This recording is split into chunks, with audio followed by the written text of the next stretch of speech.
Sadnam. We are Jen and Ramtin from Heart Center Revolution. Our intention with this podcast is to share the best of Kundalini yoga and conscious living with you so you can live a more heart-centered life. Satnam, and welcome back to episode 28 of the Heart Centered Revolution podcast. In this episode, we cover about how everything is interconnected and how Kundalini yoga works to increase our awareness and how that leads to an increased consciousness. And that increased consciousness helps improve your ability to be a conscious creator, so to more actively direct the direction of your life. The episode ends with a brief 3-minute pranayama practice. This one is a pranayama practice to bring in some cooling, calming energy. It's great for if your nerves feel frazzled or if you're trying to go to sleep and you're having trouble getting some rest. We did have a little issue with the audio for the meditation, so if it sounds a little off, it'll be back to normal in our next episode. And at the very end of this episode, we are really excited to share with you that Ramtin is bringing his one-on-one services. So he has a private practice here in Newport Beach, and he's decided to offer a few spots at any given time to our Heart Centered Revolution listeners. So we'll share more information about that at the end of the episode. Before we jump into Ramtin's class today, I wanted to just talk a little bit about what he means by the word conditioned mind. So this phrase comes up during this topic, and what he means by conditioned mind is this idea that our minds are kind of like software that can be programmed. And so specifically during our beginning years from 0 to 7, our brains are like little sponges and we absorb all of this information, and what we're exposed to gets kind of programmed in. So it programs in our expectations, our thoughts, and our beliefs. And then once we're 7, we become a little less porous, for lack of a better word. And it's harder for information to get in. So it can get through, and we can, of course, change our minds and change our beliefs and reprogram ourselves, at that most fundamental cellular level. But it's not quite as easy. We don't just soak up information from the world around us. We have to do things like get into specific states, like through meditation or through hypnosis, or journal a lot, or even ask for angels or guidance to help us shift a mental state that we have. But that's what he means when he refers to conditioned mind.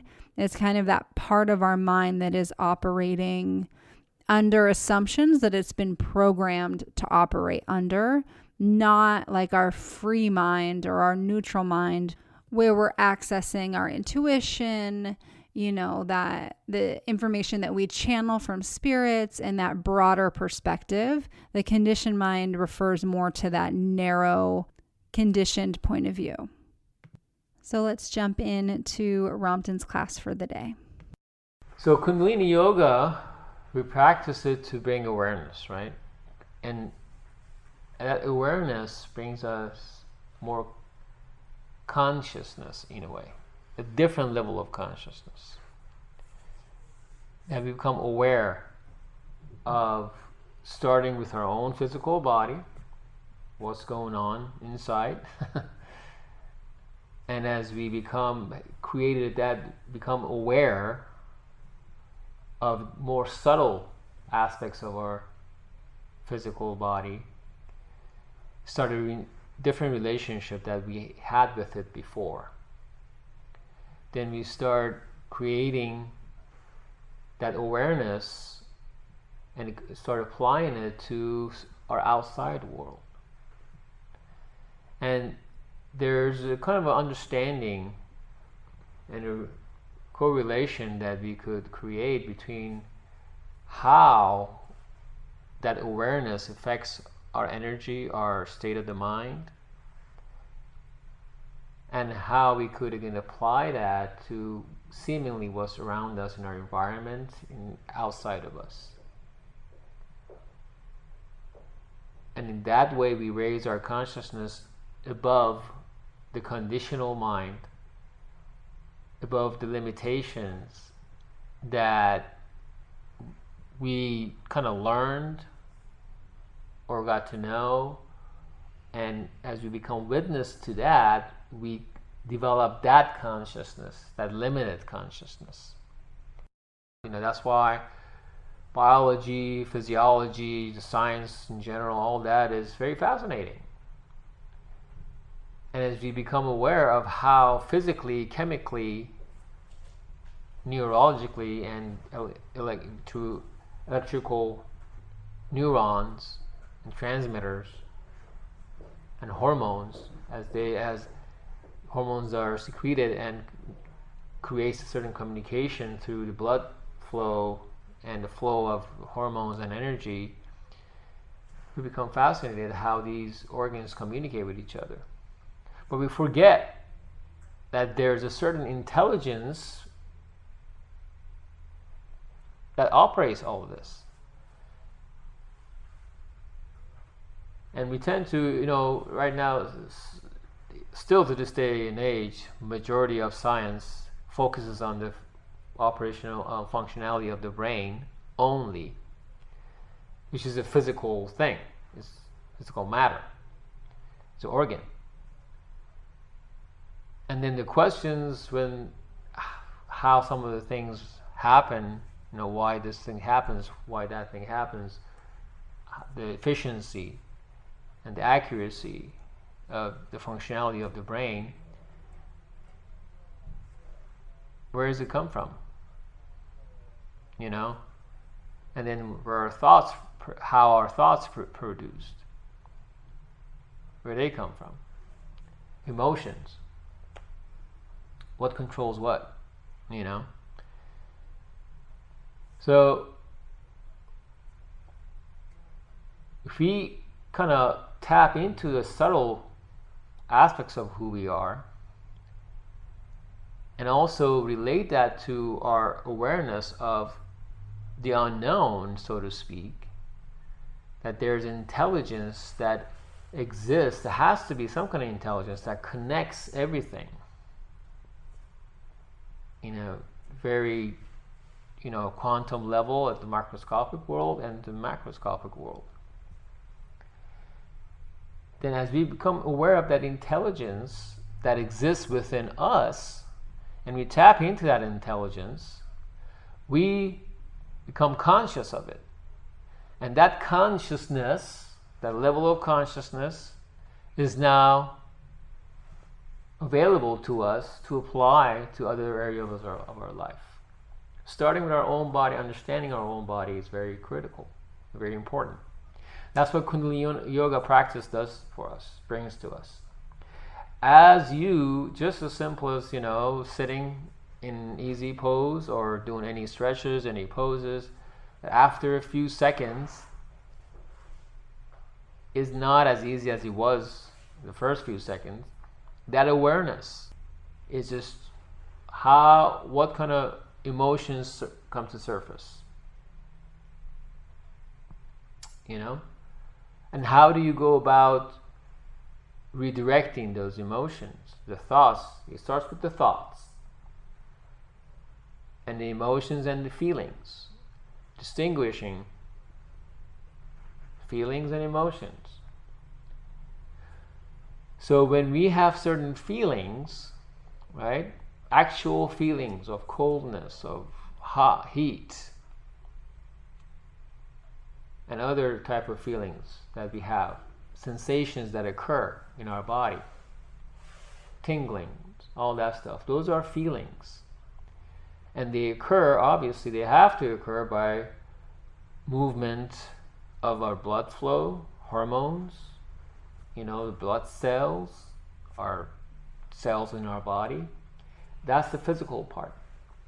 And as each organ operates a little differently, it does create those hormones and chemicals to move, to that's energy. And as we become aware of the feelings,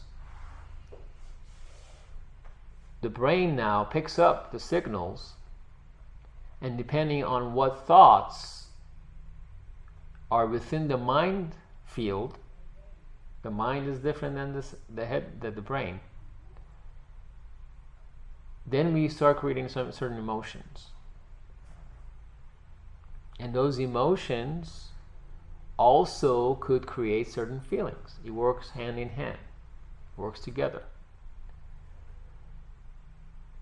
It all begins with certain thoughts. Thoughts come from our subconscious mind, and thoughts come through us as well, through the subconscious mind. There are some that are stored more closely in the field of the subconscious mind. There are some that actually are deeper from the field of cosmic, universe mind, universal mind. But it all comes through us, through the subconscious mind. And depending on the associations we've had with those thoughts, certain emotions appear. Creating that consciousness, and that's what we are doing. By applying these exercises, the movements, we are creating these associations and a certain consciousness and storing it within our subconscious mind. And as we do that, we're now able to more consciously enjoy life, be more conscious through the support of our subconscious mind, and not having that conflict of what you think your motivation, your intention, and your motivation want to be at a certain place, and then something's going on within the body, which is controlled by the subconscious mind. Something's going on with the subconscious mind itself. Through its connection to that higher field of energy, But when we're in tune with all of this, then it works together. And we're able to make more conscious, make decisions consciously, be more conscious about things, and be a creator. Because the only way for you, because you are a creator in your own life, is to be conscious creators, and not be a slave to your habitual ways of doing things, feelings. Knowing that of course, you're part of this universe, and knowing that things in the cosmos, energy of the people around you, your own thoughts and your perception, all that does affect your body, your existence, because we're connected. It's a good thing. And that awareness helps you to overcome that, to be the individual you wanted to be. When you came on this earth, you decided to be part of this existence, you agreed to be an individual. But it comes with certain, certain, what do you call it, consequences. Yeah. Certain, you could call it consequences. It is. But you want to make it a little more softer. Cause and effect, It comes with that. So you got to work with that. It's part of the joy of being alive, being a human being. Okay, great. I love that discussion from Ramtin. And as I was listening, something I wanted to elaborate a little bit on was this idea, like that initial awareness that you get from Kundalini yoga or any spiritual practice, really. A lot of times there's discomfort that comes with it. So like he was talking about, when you're sitting to meditate, after a while you become aware of the discomfort of your body, or you might become aware of the effect of different types of foods on your system. And then there's the discomfort of, for a while there's a discomfort of, let's say it's sugar, for example. You continue to eat sugar, but you're aware of the impact it's having on your body. So it creates this cognitive dissonance. And then there's the discomfort of shifting your behavior and maybe eliminating or reducing sugar from your diet. And so this awareness initially often comes with some discomfort, which is why this path is so challenging. And A lot of people and a lot of times we get stuck or we pause in our spiritual growth because there is a lot of discomfort involved.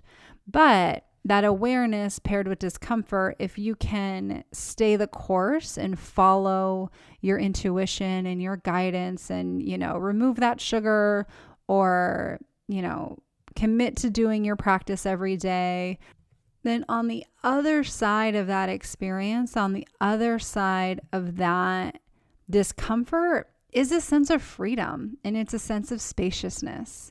So you're no longer dependent on sugar, or you are, you're doing your practice regularly. And so this limitation that you thought you had of like, I'm not able to do that and I can't do that, you're free of that limiting belief.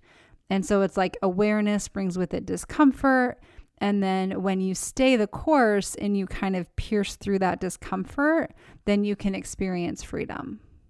So it kind of goes like this. So practicing Kundalini yoga and meditation leads to sensitivity and an awareness of like this subtle connection of everything in your life. And then that awareness, although it might bring with it some discomfort, can often lead to a shift in consciousness or perspective, especially if you change your behavior in alignment with that new consciousness or perspective. And then you're often free of one of those conditioned ways of being that you were carrying with yourself. And you feel just a little more free as a human being and as a conscious creator of your own life. And this process is one of the ways that the subconscious mind, like Ramtin was alluding to, the subconscious mind can kind of get in the way of what you want, or it can slow you down.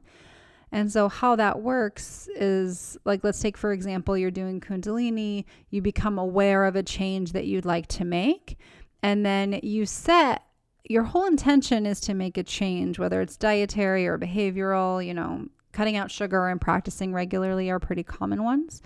So you have every intention of making these changes, but you can't quite seem to get there. So maybe you're trying to cut out sugar, but then you're at work and there's a cake in front of you and you're able to avoid it at first, but then it's almost like something takes over your body and you're like cutting the piece of cake and you eat it and it tastes really good. But after you have the cake, you're kind of mystified as to like, how did that happen? Like yesterday I said I wasn't going to have as much sugar, and then I just almost on autopilot ate this cake.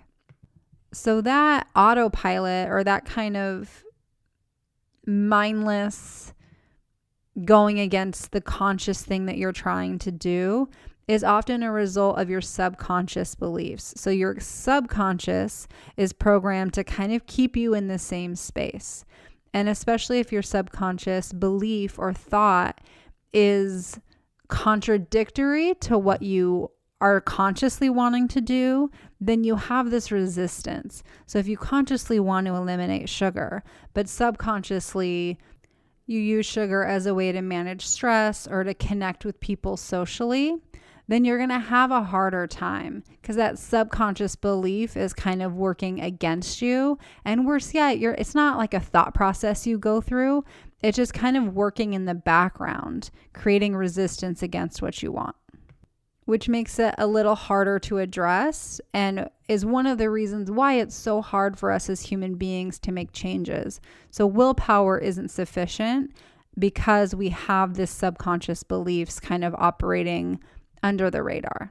And the great news is the more you practice Kundalini, the more specifically you do the meditations, the more you clear your subconscious mind, and you clear your subconscious mind of stories that you didn't even know were there. And as you're clearing them, you honestly don't think about them. It's not like you're like, oh, there goes this thing that happened when I was 11, or there goes an emotion attached to my first breakup.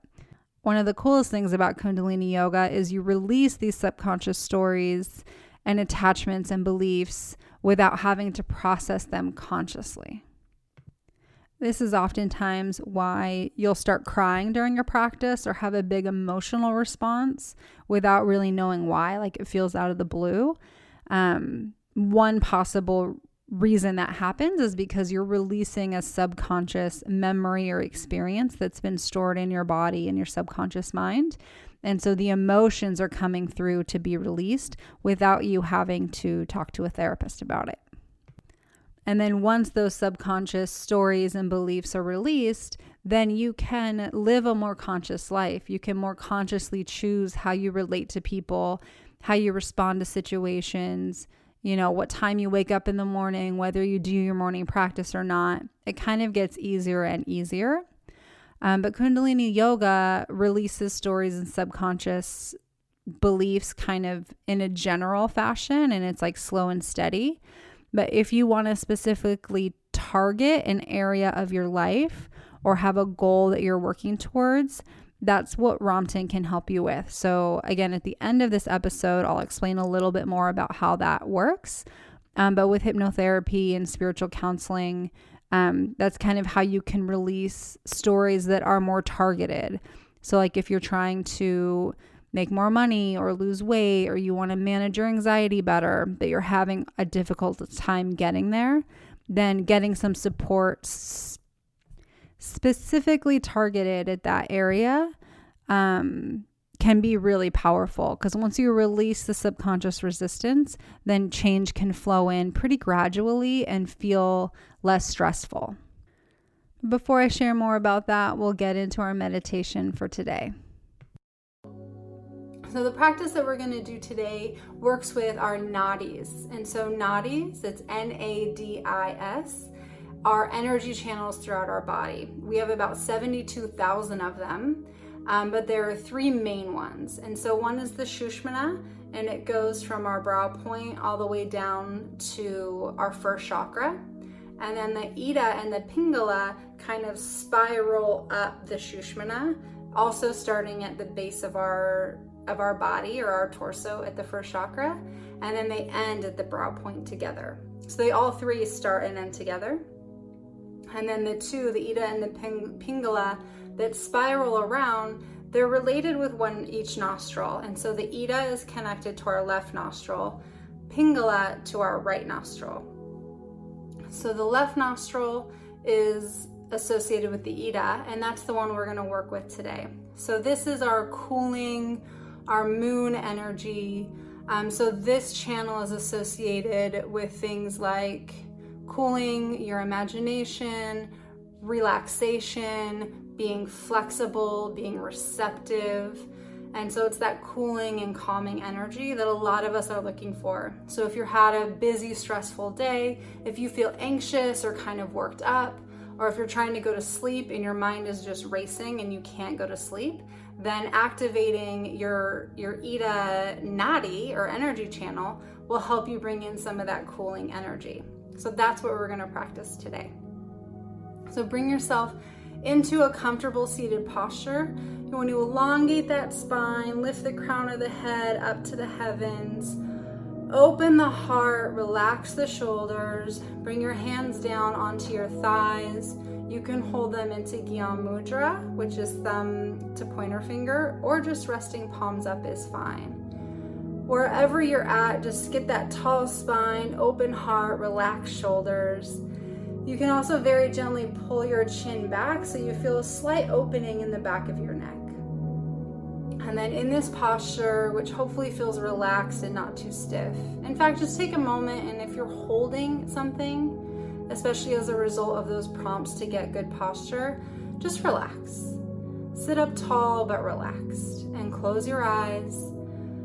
Focus your eye at the third eye or at your brow point. And we're going to start with some long, deep breathing. So inhaling, fill up your belly. Once the belly is full, fill up the ribs. And then the upper chest. Exhale, upper chest comes down, ribs come together, belly comes back. Inhaling, filling up from the bottom of the torso, all the way up to the top. Exhaling from the top of the torso all the way to the bottom. Beautiful. Inhaling. And exhaling.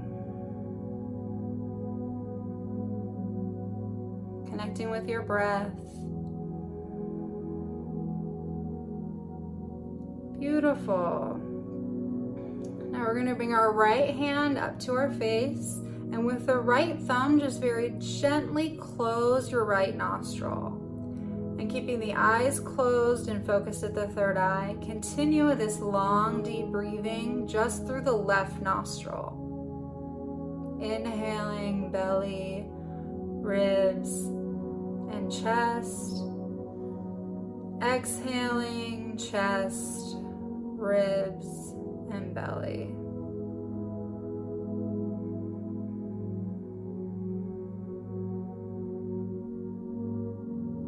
Continuing this breathing pattern. If your mind is racing or talking to you, you can always mentally chant Sat on the inhale and Nam on the exhale.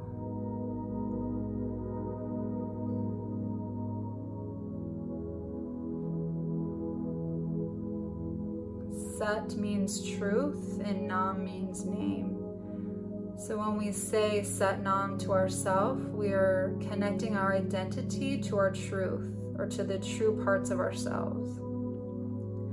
The parts of ourselves that is beyond the roles that we play, like man or woman, wife, child, daughter, whatever your profession is. Sat Nam connects you to your soul's vibration.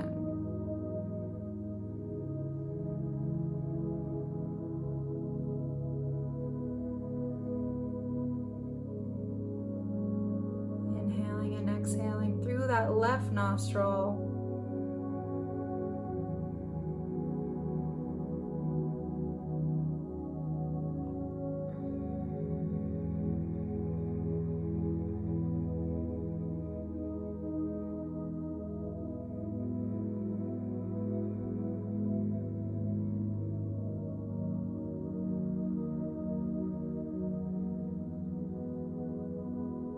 Eyes are focused at the third eye.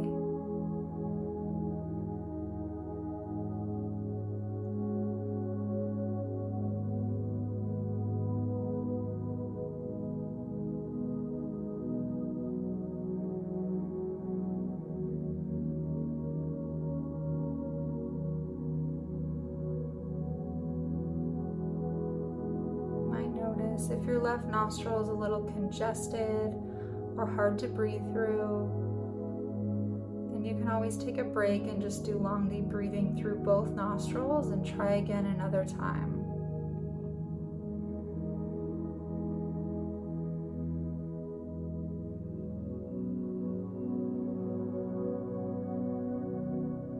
Let's do two more together. Inhaling belly, ribs, and chest. Exhaling chest, ribs, and belly. Inhaling belly, ribs, and chest. Exhaling chest, ribs, and belly. Bring your right hand down. Inhale deeply through both nostrils. Suspend the breath for a moment, squeezing your torso, feeling energy being pulled up the central channel of your body, out the crown of your head. Eyes are focused at the third eye. Exhale. Inhale. Exhale.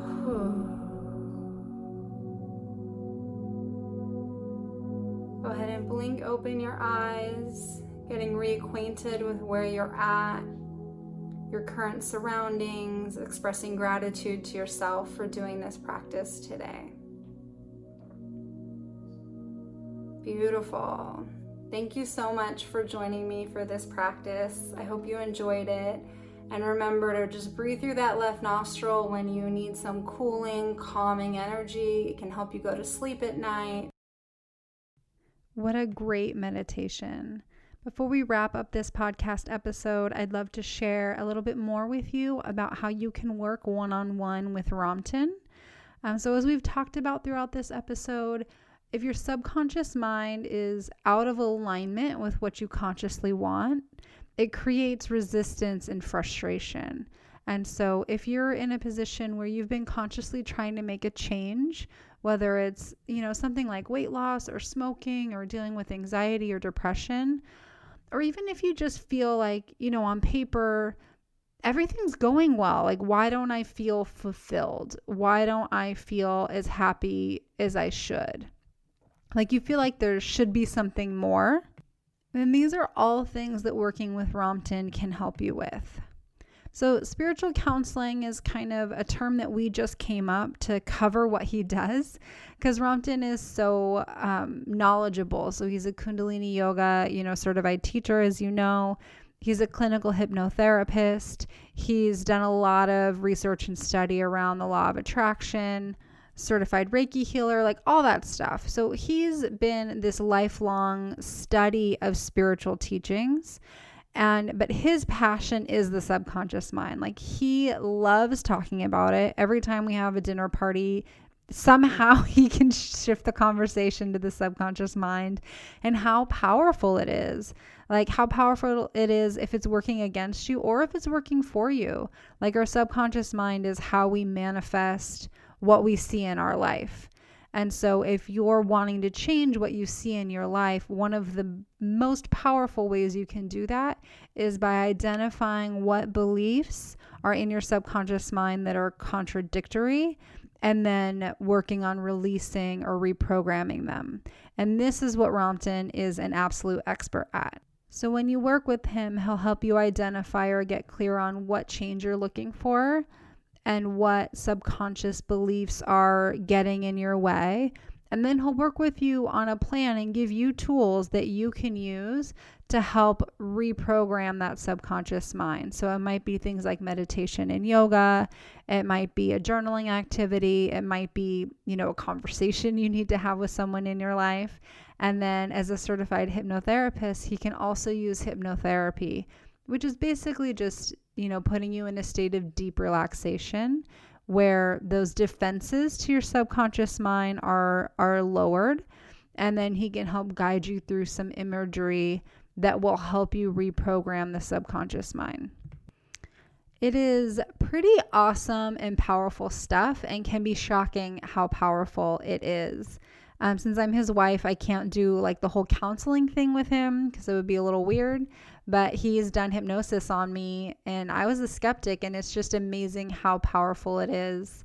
We'll do a session of hypnosis, and some of the suggestions he gives, I'll be thinking the next day, and the issues that we were working on all of a sudden aren't as like entrenched in my experience. It's a really powerful process, but you can do the spiritual counseling without hypnotherapy if you don't want to include that. But I don't know why you wouldn't want to include it.